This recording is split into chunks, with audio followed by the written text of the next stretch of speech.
So with that, let's jump right in.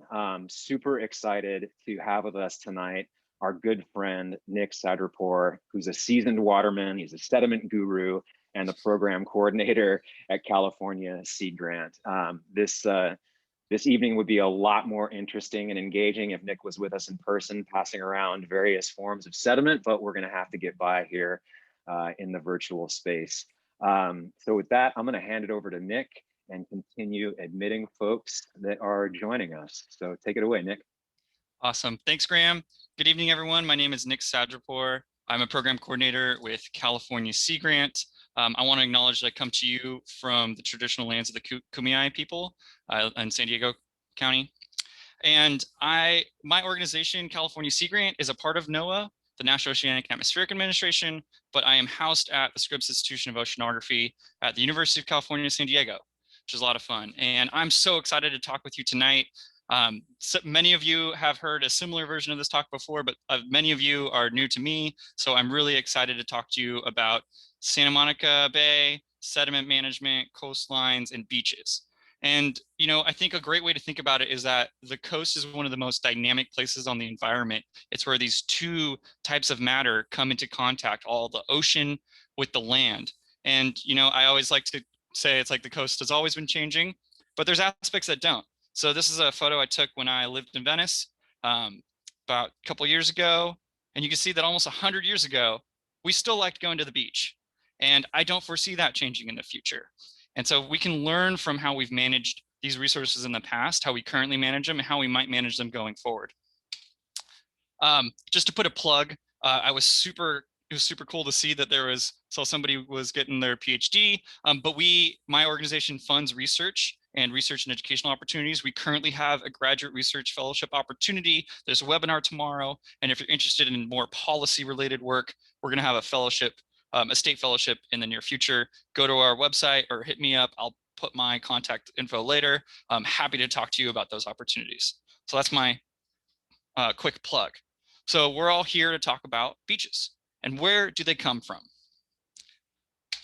So the short answer is that you can think of beaches from like a watershed scale or a sand shed. They're called a littoral cell or a littoral cell. And you can think of that's all of the sources and all of the sinks. You have your kitchen sink and all the water comes out of the faucet and it drains out of the hole in the sink and the drain and leaves your house. And so you can see this graphic is a great way of illustrating it. A lot of our sediment that ends up on our beaches comes down a watershed, comes down a creek, comes down a river, through a lagoon, gets sorted and transported out into our coastline. There's a back and forth play between dunes. There's cliff erosion that happens, bluff erosion and retreat, and that causes sediment to come down to the beach and hang out. We also have sediment transport that moves sediment along our coastline, and you'll see those arrows depicting that movement. And eventually it has to go somewhere. There is a sink. For a lot of times it goes offshore past where the waves can capture it and push it back onto a beach, or it goes into something like a submarine canyon where it's lost into the abyssal plain and it's very dark and very cold. We don't get to have that on our nice sandy beaches. So this little graphic kind of illustrates that back and forth play, the dance, if you will, between the oceanographic forces, the swell and the waves going and stealing that sand, pulling it offshore, but sometimes making the sandbars that create better waves for surfing that we like. And so that alternates between summer and winter. And we'll get into a little bit about why those two seasonal patterns occur. But mainly you can think about it, we get most of our wave energy during the winter, and that energy comes, hits our coast, pulls that sediment offshore, creates those sandbars. And in the summer, when we get less swell energy, typically, generally speaking, it evens out that equilibrium profile and pushes some of that sediment back onshore. And then getting even more refined into the compartments of Santa Monica Bay. Again, this transport is typically north to south because of our main swells coming from the northwest during the wintertime off those Aleutian Islands, creating those huge lows, those nice purple blobs that we love to see for surfing. And then that energy propagates across the ocean and hits our coast. It causes that sediment to move in generally a southerly direction. We can experience seasonal flipping when we have strong south swells. That does push some sediment northward.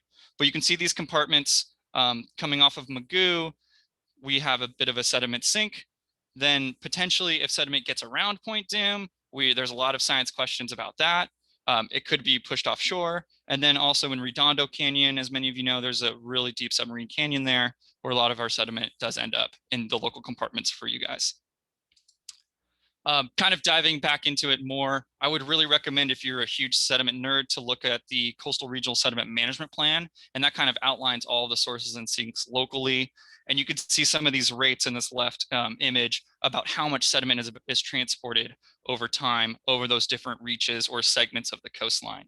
And you can notice here in the upper right graphic, there's some subcells, and that's taking into account some of the local topography and bathymetric features. And bathymetry or bathymetric features are just the underground, or I'm sorry, the underwater topography. So again, submarine canyons, big rock outcrops, things like that, that alter the flow of water, the circulation of sediment around our coast.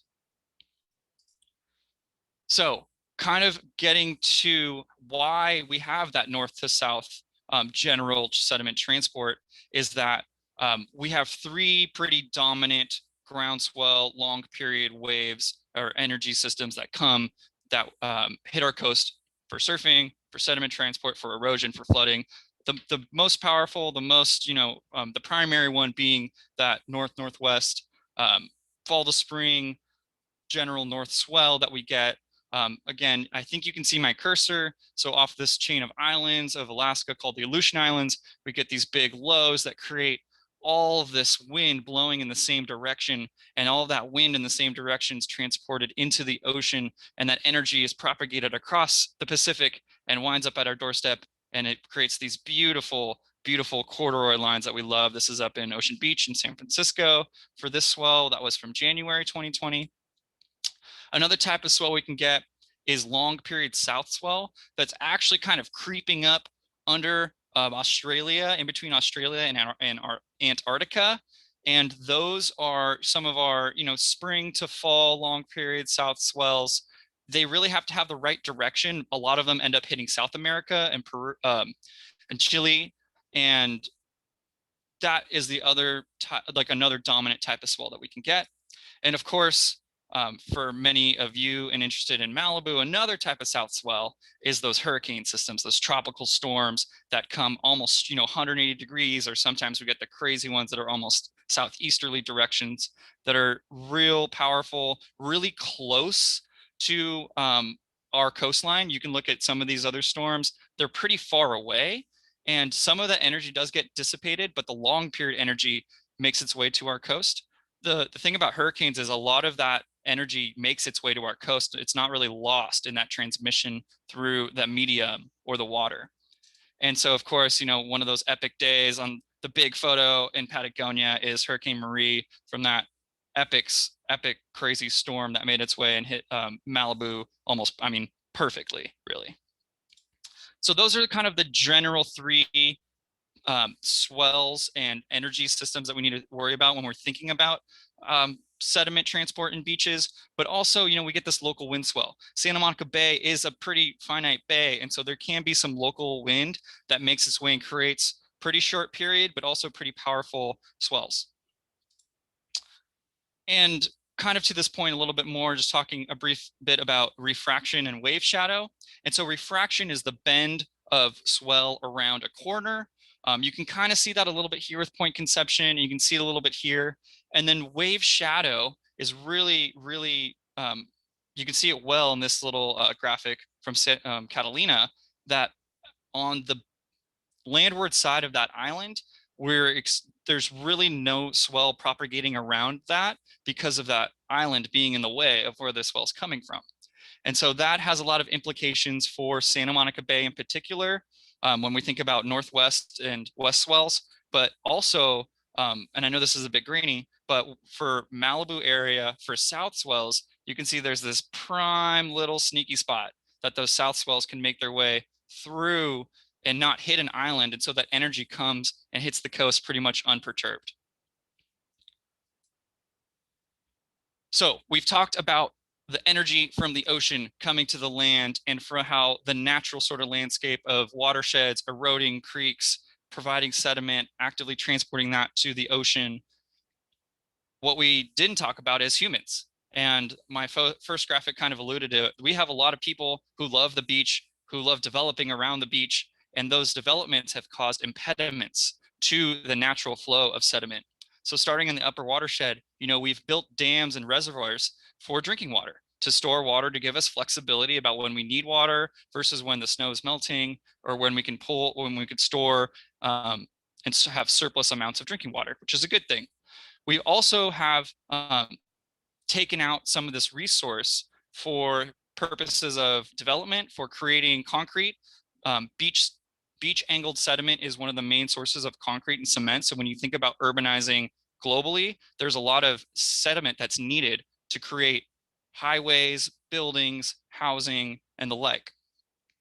We've also created a lot of flood control devices to improve the quality of life and safety. So LA River is a prime example of channelizing a flood control, a place that was a natural flowing river. Army Corps came in, I want to say the 20s or 30s, and channelized the heck out of it. And really the purpose is to get water out of that community as quick as possible, but that has repercussions about the sediment budget and how much sediment is available. And again, getting closer to the beach, we have these breakwaters, these hard structures, armoring, sand retention devices like jetties and groins, which we'll talk about in just a moment, that have altered how that natural flow of sediment takes place on our coastline, and has these cascading repercussions on available sandy beach to lay on or play volleyball, as well as coastal resources like surfing. And I also want to say, as a part of this, I think it's really important to think about our land use planning as a complete picture, because it's not only for surfing resources or volleyball, but how we've really been systematically racist in housing development and urban development has also had these cascading impacts on who gets to use those resources and enjoy those resources. And I think Bruce's Beach and Manhattan Beach is unfortunately a prime example of that. And the Inkwell in the Venice and Santa Monica area is also another example of that. And so just to kind of highlight a couple key things in this watershed, we talked about dams. The Ringe Dam is essentially non-functional anymore. It's trapped all the sediment behind it. It's pretty decrepit. And so it's kind of, it historically has blocked, almost 800,000 cubic yards of sediment from coming down and naturally supplying sand to our beaches. And looking up coast, for the Santa Barbara and Ventura area, which, eventually some of that sediment can make its way to us. I think there's still some research to understand about that, but you can see that there's different sediment delivery from creeks, from sea bluff erosion, but really the main one being from, if you can see this number for the Santa Clara River, over 1 million cubic yards a year. But again, further up of the Ventura River is the Matilha Dam. And I know Graham will talk a little bit about that campaign and the various projects associated with that area, but just again highlighting how much we've impacted these watersheds that naturally would have provided sediment to our beaches. And this is like my favorite graphic, and it's kind of like folklore. Supposedly Albert Einstein said this about his son, and his son Hans Albert Einstein was I think he was a hydraulic engineer, and he was trying to understand hydrology and sediment dynamics. And Albert Einstein was talking about his son trying to think about sediment, and he said that he's working on a more difficult problem. And that's because when you have lab experiments about lights or basic fundamentals, it's really easy to have an answer. But when you talk about grains of sand on a beach, or how sand moves onshore, offshore, down coast, up coast, how does cobble move different than sand? It's really, really complicated, and it makes it very difficult to have these generalities. So I loved this photo. I think Mike Monock took, and I think, again, a great way to think about coastal management is we need to understand the history of a place to help inform our current management and where we're going. So here's an old photo of kind of what that floodplain, what that river mouth looked like. And as you can see, it is extremely different.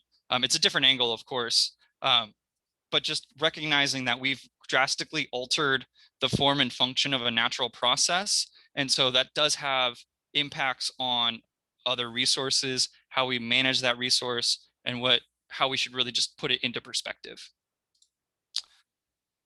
So I know I've gone over a few of these, but these are the general ways in which we've changed our beaches or how we've kind of altered them. And I'm going to walk through each of them in just a moment. So thinking about breakwaters, I mean, fortunately and unfortunately, this is where I surfed all the time when I lived in Venice, just because it was the closest. But if you can notice here on the up coast of this breakwater, it has a little bit more sediment, and the profile of the beach is a little bit more seaward than just down coast. And this angle is looking south towards the Venice Pier and Marina del Rey and Bayona wetlands. But I think what's really interesting to note is like, this is kind of odd to happen here. Most breakwaters are protecting harbors. And actually that breakwater was built to protect a roller coaster and one of the original Venice piers. And something that you might notice immediately is like, wait, isn't there sand all the way up to that breakwater now? Well, you're right. There's been massive amounts of sand placed in Santa Monica Bay. And it's always striking to me to think about, like, I used to take off and surf, right around here at Venice Breakwater. This is just another shot from the flip side. And you can see, I think these are the historic oil, I don't know what you call those, hydraulic pumps. And this is looking southward. But again, we've altered this coast so much, and just recognizing that as from development pattern standpoint, from a coastal management standpoint and a resource standpoint is important to help inform how we value these resources and how we manage them going forward. So this is looking north. This is the Venice Pier at windward. So again, where the skate park is and where the breakwater is. And then this was another wharf that was built, and you could see the other piers that were in Santa Monica Bay, with this last one being where the current Santa Monica Pier is. And it's hard to notice, but there is an offshore breakwater out there. And again, just kind of cycling through these are some historic photos that you can find in the LA County Coastal Regional Sediment Management Plan. Of course, the LAX dunes are incredible. And just seeing this photo really hits home about how much we've changed this section of coast. And these bottom two photos, the one on the right is you're kind of looking at where the Venice canals are pre-nourishment, and the one on the left is after the creation of basically the inlet that would then eventually serve Marina del Rey, but with all of this added sediment on it. And you could see right past this inlet is where the historic pier, where the breakwater currently sits, is, and this little tombolo, it's called a tombolo of connecting that breakwater to the beach, exists right behind it. And that's where that pier used to fit. So from dredging Marina del Rey, from digging out the sand dunes for Hyperion, plus from a few other projects in the area, over the 1900s, we've placed about 300 million cubic yards of sediment on these beaches, extremely widening the width of them. And if you can go to the Adamson house, that's not the right house, shoot. The one in Santa Monica, that's right by the Living Shorelines project. You can see they have some great photos about like where that water line used to be right in front of their house. And then kind of you can go outside and see like, wow, the beach is much, much wider now. So I'm sure many people have heard of groins or jetties as ways to stabilize sediment. This is a great shot from El Capitan, or Capitola, sorry. And this diagram on the right kind of demonstrates that if you have this on the screen, it would be left to right flow or sediment transport, that the sediment starts accreting on the up coast side of that groin, and it's sufficiently eroded on the down coast side. And any of you that have driven to Malibu recently from the bay can see that at Will Rogers is one of those great examples of this cascading groin system that's been used to stabilize sediment transport in that area.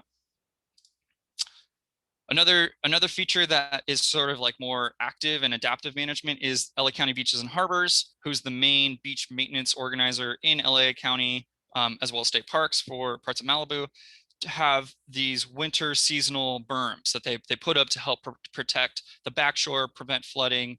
Oh yeah, Annenberg, I saw that, sorry. You guys are crushing it, thank you.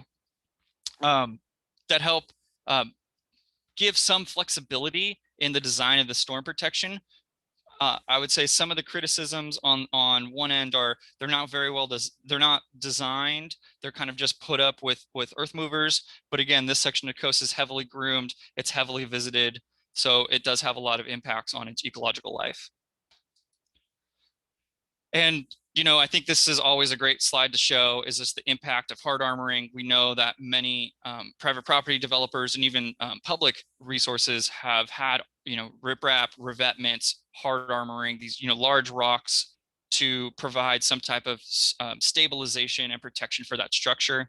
But of course, when you harden that backshore, you really focus the erosion in front of it and to the sides of it, which can cause increased, exacerbated erosion, limiting resources. And then there's some future work of thinking about how this could impact specifically surf breaks and wave resources over time. This is from Dan Reideman's 2017 paper, just trying to think about, what adaptation choices we choose to do for just coastal erosion, coastal hazards, and now thinking about sea level rise, how that impacts the resources we care about. And then I think a lot of people were excited to hear and talk about surf breaks. We had a great exercise, I think, was that like 2 years ago now or 3 years ago, where we kind of broke people up into different working groups. And so I threw together a little bit of a worksheet. On the left, on the y-axis, you'll see, thinking about surfability from a consistent at the top to sort of a fickle on the bottom. And then on the x-axis, thinking about a fixed to a very dynamic from just the bathymetric stability. So again, like the sea floor consistency, what is the bottom of the ocean in that area look like? Does it change a lot or does it stay quite the same? And, I would say most waves are somewhere in the middle. And I put this caveat of this is just a thinking exercise to get us thinking about waves and coastal management and kind of how they change over time themselves and how things we've done change them as well. So, I would say most beach breaks are on this very dynamic, they change, with the tides and seasonally, and on the average day, they're pretty average in general, of course. And then on the opposite end of that spectrum, a very, very fixed point of a headland perhaps, or really focused rocky reef, perhaps even groomed point breaks, are very consistent, but they're pretty much fixed in a point in time. Then you have these groins and jetties, which we've talked about, where, they're pretty fixed. They do accrete sediment and they do have seasonal dynamics in and around them, but some of them can be very consistent. Like Venice Breakwater is a great example of it's a pretty consistent spot in terms of there's kind of a wave there because of that feature. And I've also kind of lumped piers into this category because, they have these pilings that do sort of pile up sediment around them, which is why if you go to the north side of Venice Pier or the south side, or, thinking of Manhattan Pier, there is a little bit more of a feature of for the bathymetry. Of course, that's not true everywhere. And thinking about Santa Monica Pier, of just its direction inside the bay and what swell it really gets and how much wind it also gets. And I think the sweet spot for all of these are our lovely river mouths. They functioning river mouths that have the sediments the sediment, or they're transporting the sediment that are being supplied to it. That's really creating either these cobble delta systems where it's just, like a trestles kind of breaking off A-frames, or if that river has cut through bedrock so much that it's kind of created a little bit of a point break on it.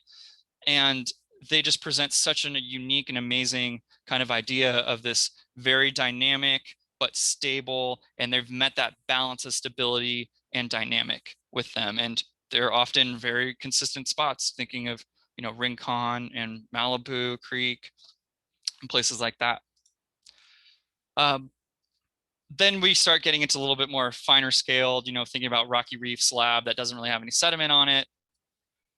Thinking about exposed cobbles and sediment rocky reefs. That's primarily what I have a lot down here in North County, San Diego, where we have finger reefs, we have bedrock, but it gets covered with sand, it gets covered with cobbles, and that changes and fluctuates over time, over the years and over the swells. And then, I threw in these couple things like novelty, super unique spots that they need like a crazy low tide or a crazy high tide to break, or a very particular swell, or other novelties of thinking like different sandspit and barrier bar formations, maybe on the East Coast, that they function for just a short amount of time, and then they're kind of gone.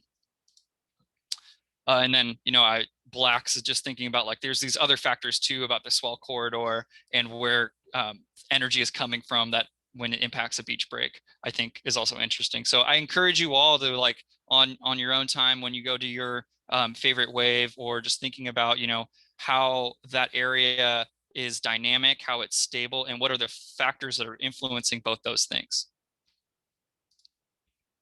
And of course, these are like idealized conceptual frameworks. Almost everywhere in the world, it's some combination or one of these bleeds over to the another, and it's all dependent on, your local wind, your tides, and the energy and the swell. So when we're talking about beaches, I just wanted to point out that there are 4 projects local to all of you that might be interesting to go check out, to read up on and find out more information on. They're primarily being championed by the Bay Foundation, and I think they all represent this really unique creative strategy of doing something a little bit different in terms of coastal management in the area. So there's one in Santa Monica, one upcoming in Malibu, that's this image on the bottom right, and the Santa Monica one is on the bottom left. They're very passive, putting up some sand fencing, trying to slow down sediment movement, as well as plant native plants to try to accrete sediment. And then there's 2 others upcoming closer or further south in by the LAX dunes, as well as Manhattan Beach. And this is just my plug to get out there, to learn your coastline, to find out what makes it tick, find out the history of the place. I moved here just about over a year ago, and this is one of my local access points, and it's just been so fascinating to see it change over time. This is from 2 winters ago, 2 winters ago, but over that 1 month, it was just such a drastic difference of sediment. And this is probably like 4.5 feet that it was exposed, cobbles were exposed, then sediment came back, and it's just been fascinating to see. And if you do start getting really interested, I think adding reference points, trying to understand what conditions are being created, is just another way to help create stewards of our resources. So I put together just some resources. If you're interested in with this, I know we'll take time for questions at the end, Graham, but I just wanted to give some links to some great books. If you're really interested in the LA Malibu area and how it got the way it did, King and Queen of Malibu, I couldn't recommend more highly. And then these 2 books are fascinating tales about waves, beaches in Southern California, and then some other online resources for you to explore. And with that, thank you so much. I think we're going to do questions after Graham, but Actually, I just appreciate Nick, it.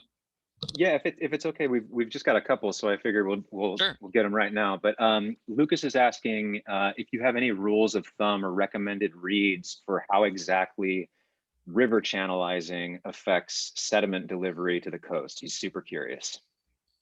Gary Griggs is one of the like preeminent geomorphologists. So geomorphology is the study of, land mass change over time, and sort of the reasons for it. I think there's some really good papers on putting in reservoirs and dams and how that's impacted sediment loads and delivery of sediment transport. I think, Lucas, you might have thrown your email in there. I'll put my email in here too. I'd be happy to connect and try to find something that would be interesting to you. Thanks. And we've got another one from Steve Williams. He's wondering if it's possible that the winter berms might be robbing us of winter sandbars. Oh, that's definitely a good point.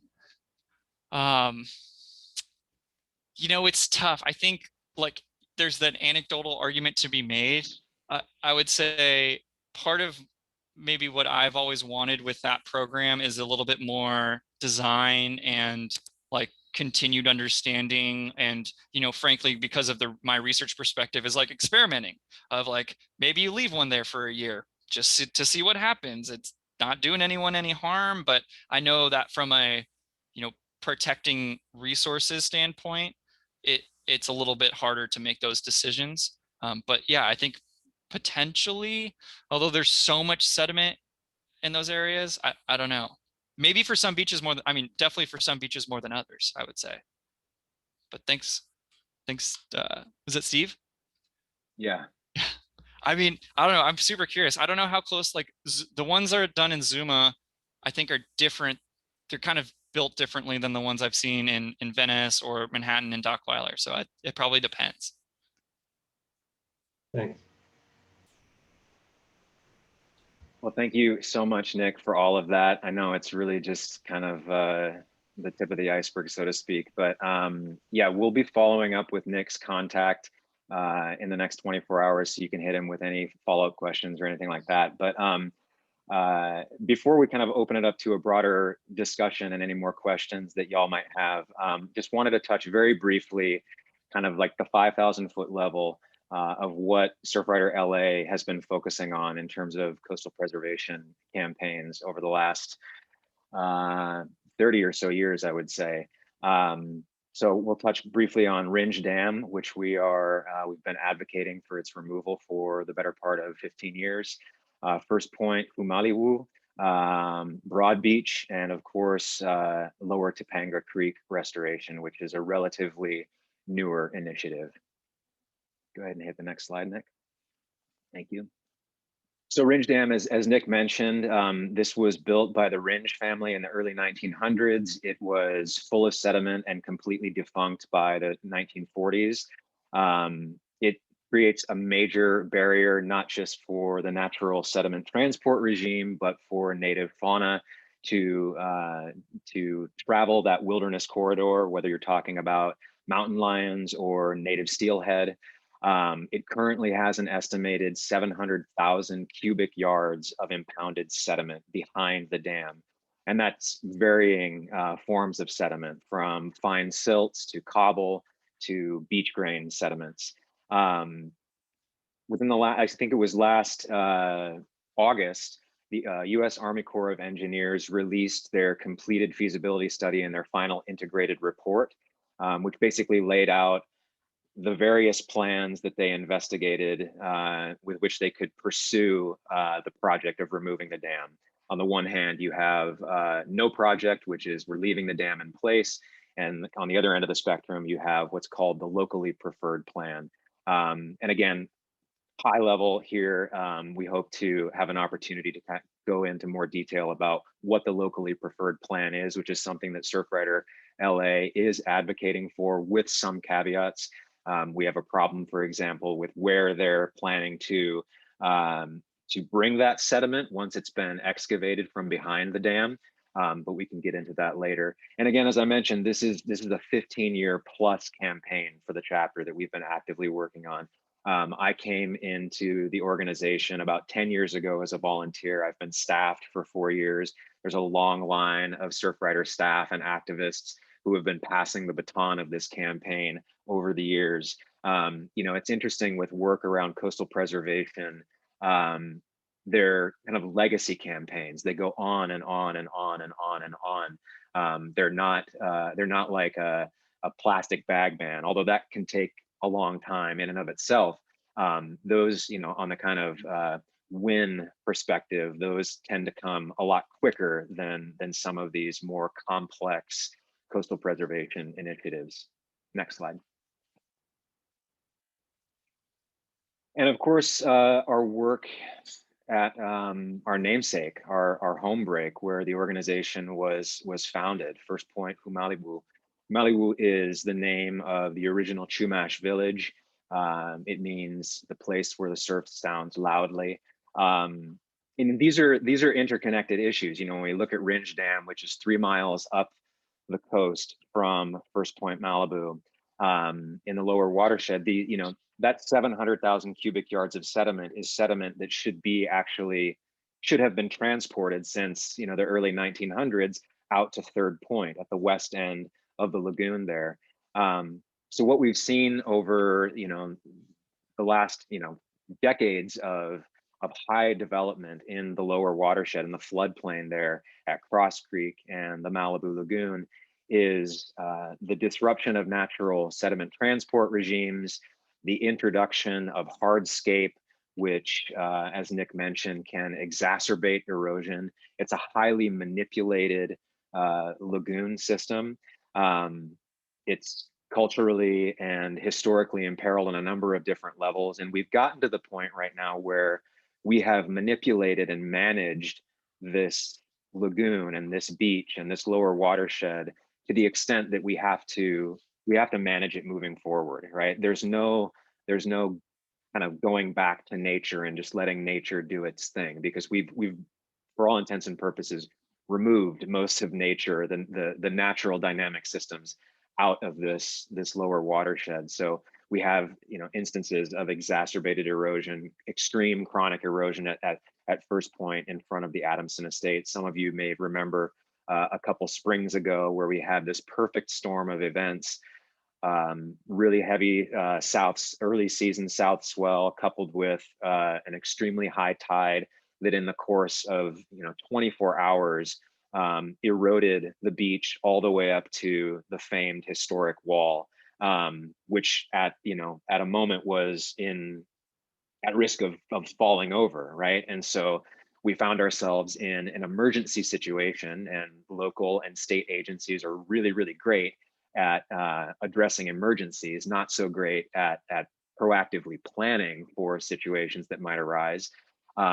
So what happened in that case was the city called LA County Beaches and Harbors to drop 60 tons of riprap revetment boulders in front of the wall to shore it up, to make sure that it didn't fall over.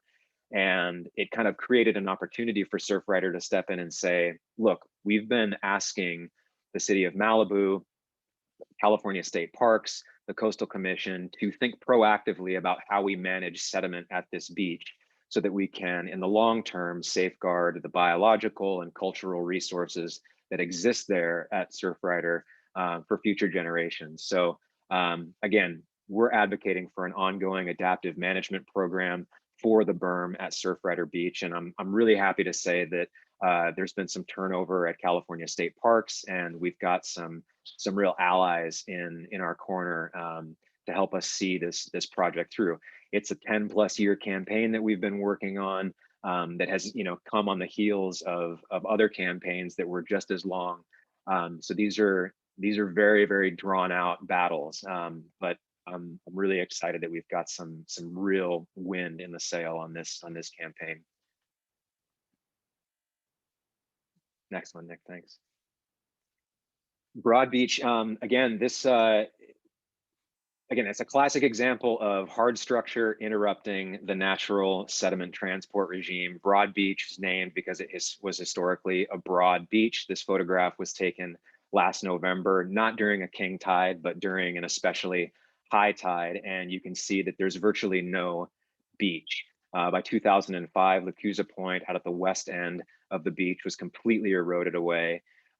Later that year, homeowners illegally bulldozed public sand on our beach to protect their private property. If you would believe it or not, all of the homes along Broad Beach are on septic systems, and most of those septic systems actually exist between the houses and the ocean. In 2010, we had another perfect kind of storm, no pun intended, El Nino year, heavy winter swells, king tides that were rapidly eroding the beach. The California Coastal Commission approved an emergency development permit for a 1 mile stretch of riprap revetment. If any of you have been down to Broad Beach, you know that from Trancas Creek at the west end of Zuma all the way up to the second access easement at Broad Beach, it's a line of 50-ton boulders. So again, we're exacerbating erosion, we're starving our beaches of sediment, and it ultimately becomes an access issue, because as we starve beaches of sediment, there's less commons for people to visit and enjoy themselves at. So again, this is another long campaign that we're working on, and right now we're in a bit of a holding pattern as the homeowners in Broad Beach come up with some type of solution that doesn't include more armoring of the coast at Broad Beach. Next slide. And this is a relatively newer campaign, the Lower Topanga Creek restoration, which is being, I guess, spearheaded by the Santa Monica Mountains Resource Conservation Authority, I believe. And Steve Williams is here and maybe can speak a little bit more to it. But I included this photograph here because this was from the first stakeholder meeting that we had last year, and kind of give you an idea of just how messy these conversations can go. But on the bullets on the right really just kind of outline what the project is looking to do. It's a sea level rise adaptation strategy. There's major interest in restoring habitat and protective native flora and fauna. Of course, the improvement of water quality is a part of this effort. Enhanced recreation opportunities, and of course, emergency vehicle improvement. So again, this is all very, very early for this project, relatively speaking to the other campaigns, but there's opportunities to engage very, very soon for any of you who are interested.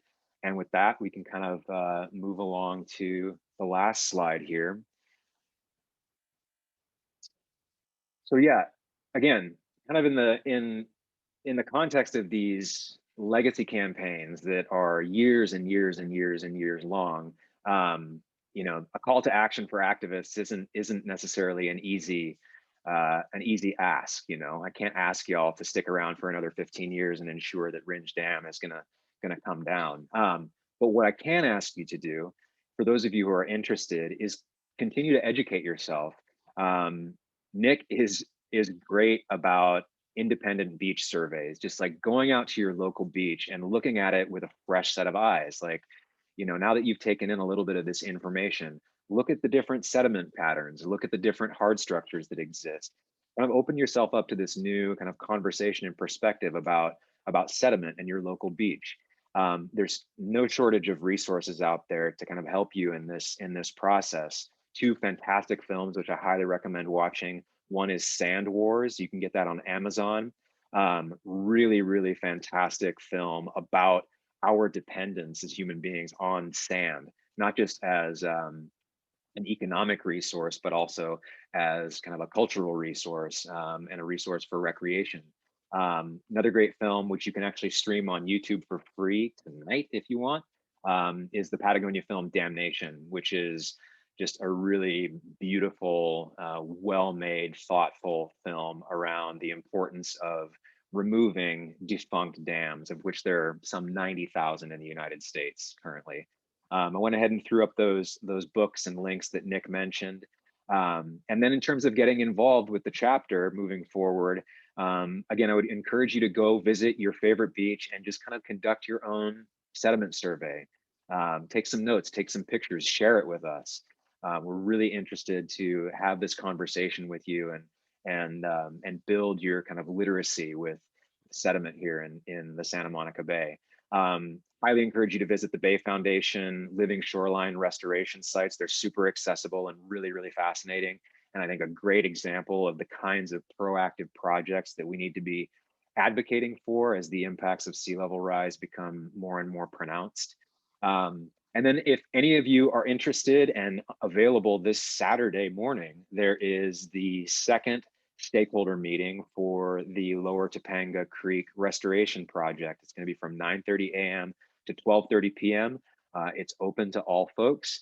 And we're definitely wanting to send some members and supporters there to make their voices heard, to listen to what the project is about and raise really important questions that are going to help with the design and implementation of what will hopefully be a really thoughtful and economically, environmentally, and culturally sensitive project.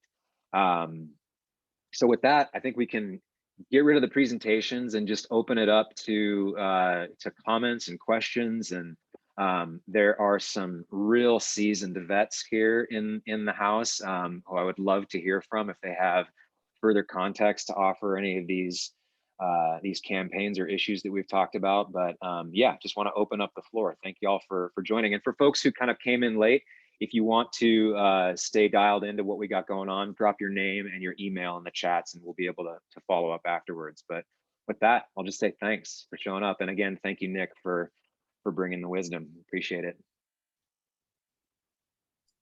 No, thank you. And I know there was a question. I know this is being recorded. Graham, is it going to be made available to? Yeah, we're gonna share the recording for those of you who give us your email. So if that's incentive, give us your email. We'll share the recording with you, and then it'll ultimately be housed on our website through our YouTube page. Feel free to unmute yourself, y'all, if you have questions or comments or contradictions, anything. We're open to it all.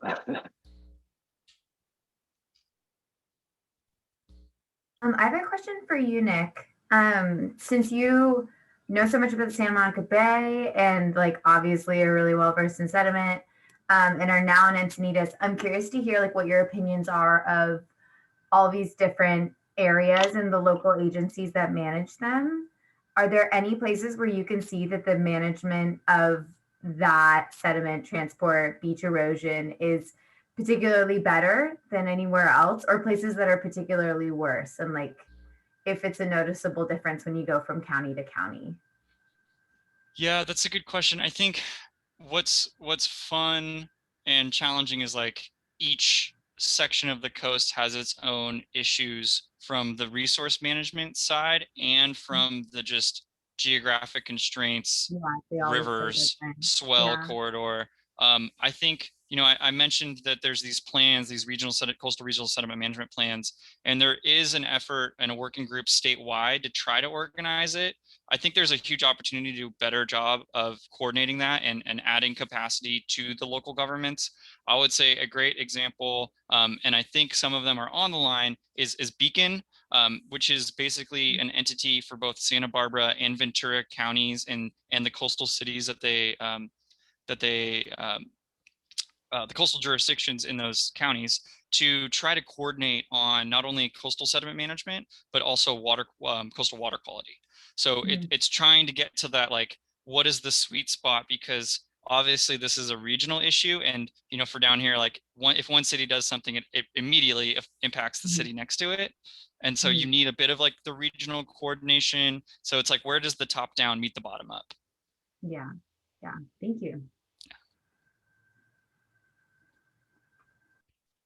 I had a question. I know you can't really see me that well, but I just got home from a workout, so it's better this way. But I was kind of thinking just like the future kind of like how you mentioned sorry if I get this wrong, I'm not an LA person, but the Topanga area, how you can't really go back. So it's kind of just like managing it from now. And like I know even down here, sorry, Long Beach chapter, we have like berms on our beach for those weather issues. Thinking about like cost of that. So just, and like you mentioned, adaptive management for some things. So just like in the future, if there's no going back, is there like, how do we go forward? Is it just constantly altering things and nourishing and trying to save houses and try, like what's the future look like? I'm gonna say yes, and it depends. And I think, I'm a big proponent of coastal visioning, and that's why I use a lot of historical photos in my presentations, because at the end of the day, a lot of the things that we deal with aren't new. I can show you photos of the LA County lifeguard headwards being destroyed by an El Nino, or these streets being flooded, and we've had to make decisions about how to either protect, accommodate, oh, accommodate. I'm blanking on all of the adaptation words, but basically deciding what to do and what is our risk tolerance for those assets. And it's going to look different for public assets than it does for private assets and resources. And I think a big point of like where we're going is just recognizing, yes, the engineers can figure out solutions, but it's going to take communities and stewardship to better inform some of those design alternatives.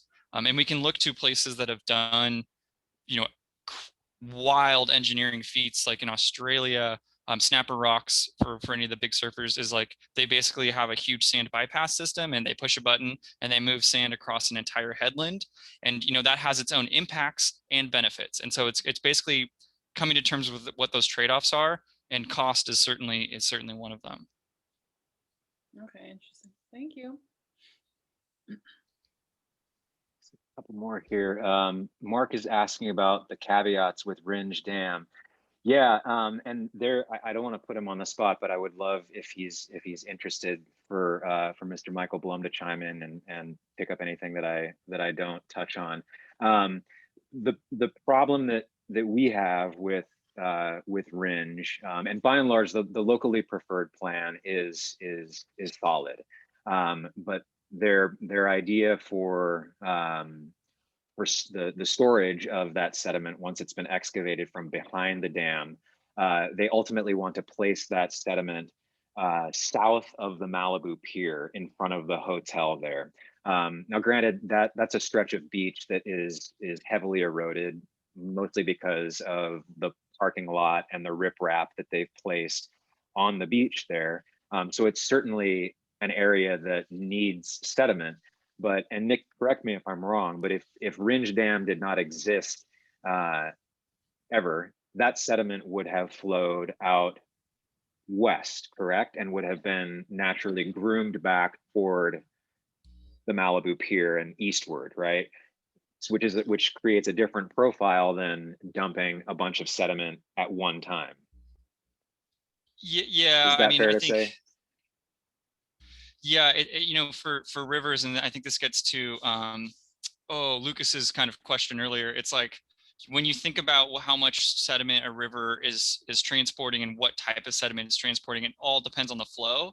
And you know, I think for Southern California, we're really in this kind of boom, ephemeral or flood. Like it's barely trickling, and then one year it's just blowing out, and we're transporting a lot of sediment with that big rain year. And so I think you have to think of it in terms of there was probably big pulses and big, you know, droughts, and maybe times where it was 2 wet seasons back to back. And so it's kind of, it's hard to say, but definitely, you know, sand, beach size particle sediment would have been transported to the beach, and cobbles would have been transported to where cobbles naturally would have gone. Thanks. I think it's also important to remember that the sediment that's impounded behind Ringe Dam is an extremely valuable resource, right? It's not just sediment that should be landfilled or dumped, you know, here or there. We have beaches that are starving up and down the state, let alone here in LA County in the Santa Monica Bay. So how are we going to utilize that resource in the most efficient and savvy way possible as we look forward to the impacts of future climate change and sea level rise?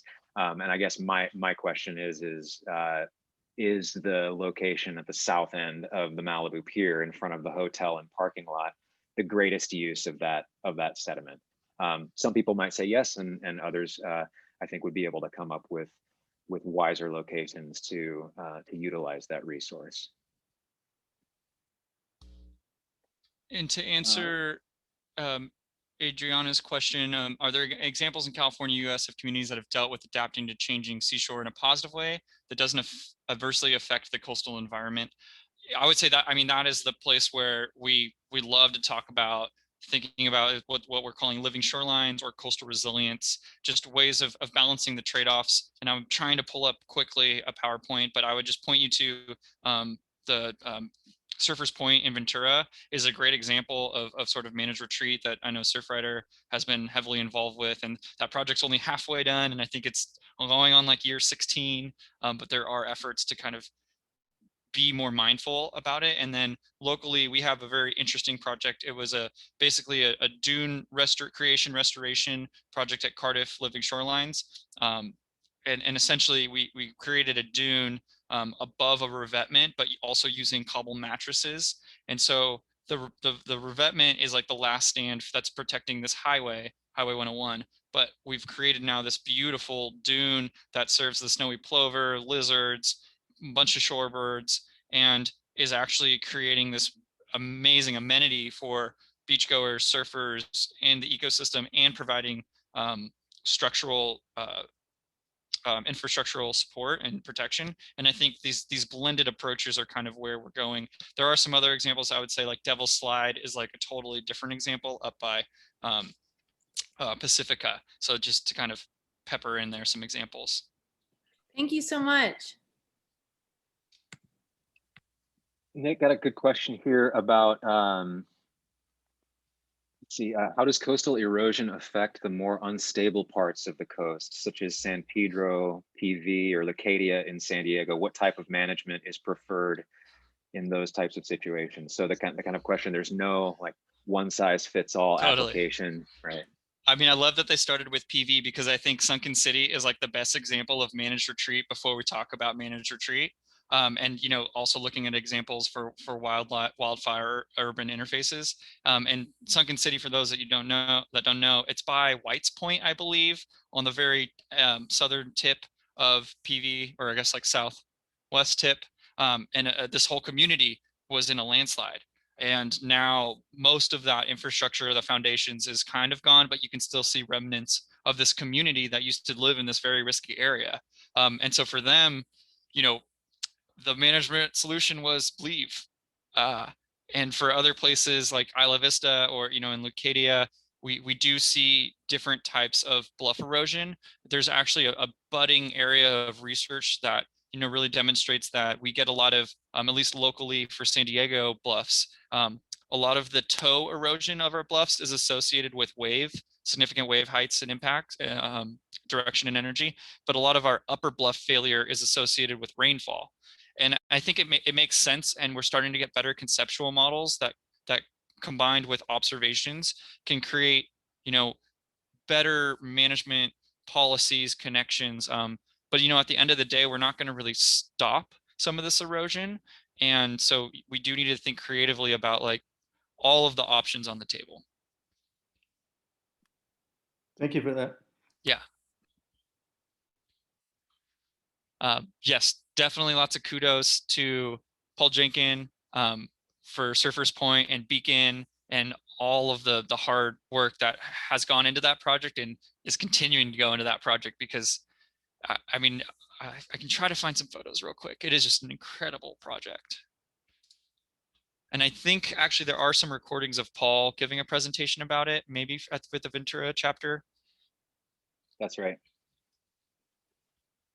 We can dig those up and share.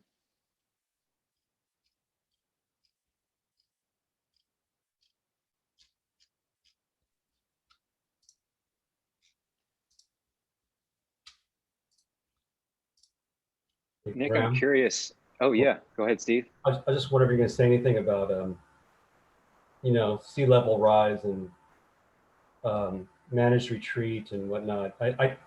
What was just a thought that just occurred to me as you guys were talking about such things, referring, you know, that concept. I was thinking that, unfortunately, California, in some of these areas like Malibu and other beach areas where there's some pretty crazy stuff going on with erosion on the beaches with houses, huge multi-million-dollar houses containing some very influential people, very politically connected people, whatnot.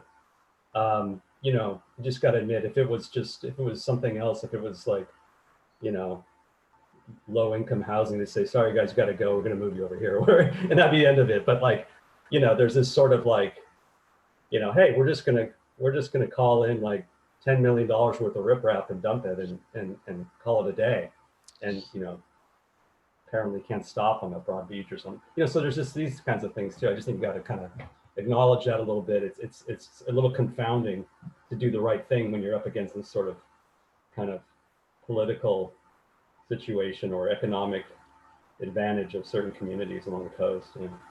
Totally. Yeah, I guess there's a couple things I'll say, Stephen. Like, I guess the first one being that there's active legislation and litigation around all of this, and you know, the way each of those turn out in the different branches of government is going to be something that we all kind of keep an eye on. I think in particular, what's going to be really interesting is how the insurance private market moves out. I can say I feel okay telling this group, like, when I moved to a home that's pretty close to the bluff in Encinitas, I'm not able to get renter's insurance. And so, you know, I feel like there are certain private market forces that are coming into place. So when, I'm going to be disrelevant of FEMA and the National Flood Insurance Program and focus on, you know, coastal erosion. I think there's going to be a lot of interesting things that happen with with insurance markets for homeowners specifically on the coast, as well as in this, I probably should have talked about this more. There's the public trust doctrine in California, and what's really unique about our state law about where the public boundary versus the private boundary is on the beach is that it's called ambulatory line, which means it moves. So that as that high tide line moves inland, some of these private property owners that used to be on, quote unquote private land will find themselves on state lands, and which will require them to get a lease from the state for whatever is on them, whether that's the caissons in some of those places over by Sunset, or even the seawall rentals, which is kind of the more common way that it's played out. But I think going forward, that's going to become a bigger issue. And just also recognizing that I think there's like 7 or 11 bills currently being proposed in the state legislature that address, a revolving loan for communities to purchase vulnerable homes and, scale back, make them campgrounds, make them lease them back to the homeowner on 10-year terms or whatever. I think there's a lot of creative ideas, and we're learning from other communities on the East Coast that have dealt with this, but the dollar values don't really translate. And so I think there's going to be a lot of things that we're kind of changing over time. And making comparisons to kind of what's happening on the East Coast and what Steve is talking about, like all of these powerful moneyed interests who are kind of flouting state law and the public commons and everything like that. Like it's true, but we're very fortunate in the state of California to have the Coastal Act, right, which enshrines the coastal commons and gives us really strong footing to combat these interests, which is not necessarily the case in a place like New Jersey or Maine or Florida.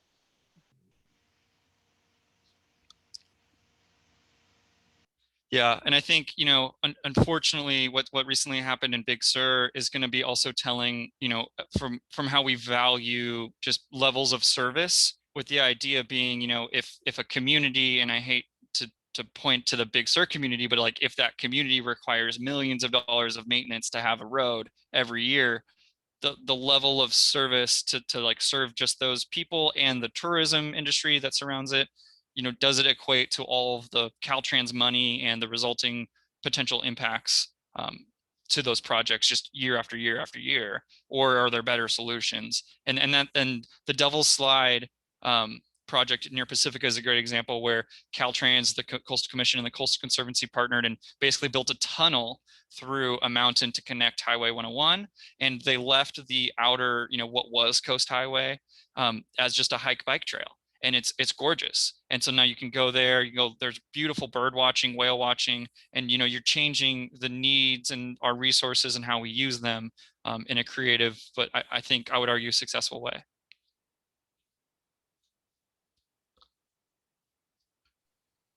Some really great resources being dropped in the chat here, and we'll be sure to link all of these things that folks are sharing in the follow-up email. So we've got a few minutes left for those of you who are interested in continuing the conversation and receiving that follow-up email with action alerts and resources.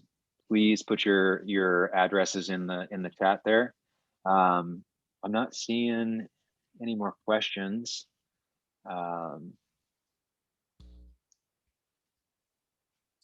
But we've got a few more minutes. If anybody's got anything else they want to ask or chat about, feel free. I can show some. I found a PowerPoint that I have, if that works, for the next couple minutes. Awesome. So this is the Cardiff living shorelines. Just to kind of orient you, this is the San Elijo Lagoon. This is Coast Highway 101.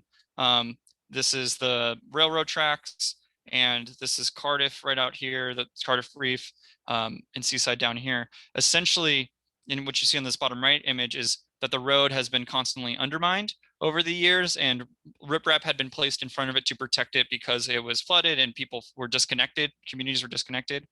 And so through state funding from the Ocean Protection Council, the Coastal Conservancy, and with the city of Encinitas and some local partners, basically this vegetated dune has been, engineered on top of it to, again, serve as that infrastructure protection, to serve as ecosystem habitat and restorative, as well as to stabilize the beach for human use as well. And so it's just like a great example of kind of, and it's all been pitched as temporary, and it had one of its biggest tests this last winter in those series of January swells that we had. But that's just it's a good example of being creative and finding balanced solutions. And then I think this is just a schematic of it. I think I also had some very grainy Surfers Point images just to share if people are interested, of this eroded bikeway. This is an old presentation and I don't think it converted all the way to Google. So that's why it's a little grainy, but essentially part of the parking lot you can see here was removed, and all of this native vegetation had been planted in front of it to help stabilize that beach, along with cobble mattresses. And I think these are some other photos of it.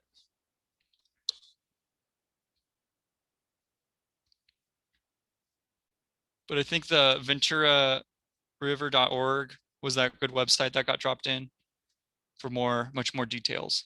Yeah.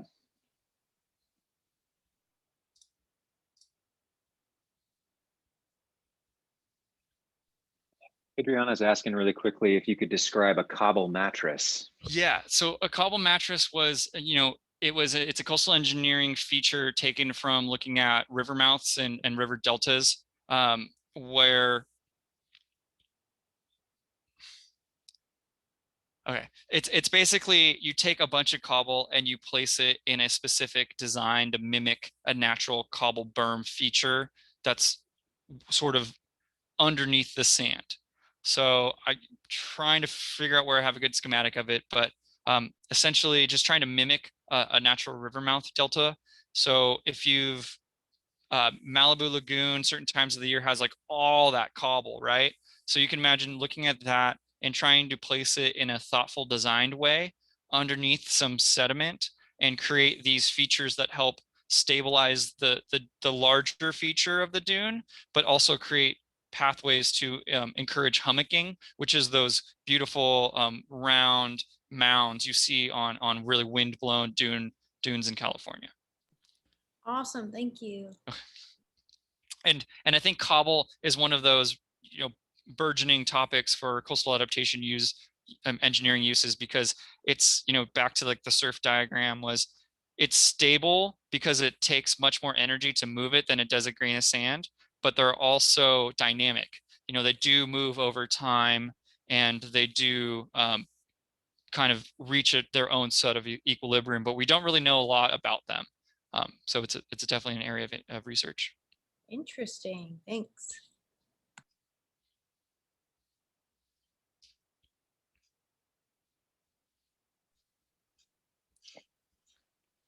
Well, on that, I think we'll wrap it up here. Nick, again, just thank you so much for lending us your time and your brains and talking sediment with us. It's really fantastic. It's great to have you, and I wish we were all together in person, but looking forward to getting on the other side of this plague. So we're back in each other's arms. Yeah. Thank you all so much. Feel free to reach out to me. It's good to see you all. This is like the good part of the COVID life, is seeing old friends remotely, just a drop of a button. So thank you. Thanks, Nick. Right on. Thanks, everybody. Thank you. Yeah, and if anyone wants to tune into the Topanga Lagoon thing on Saturday, Graham, you posted the information for that, huh?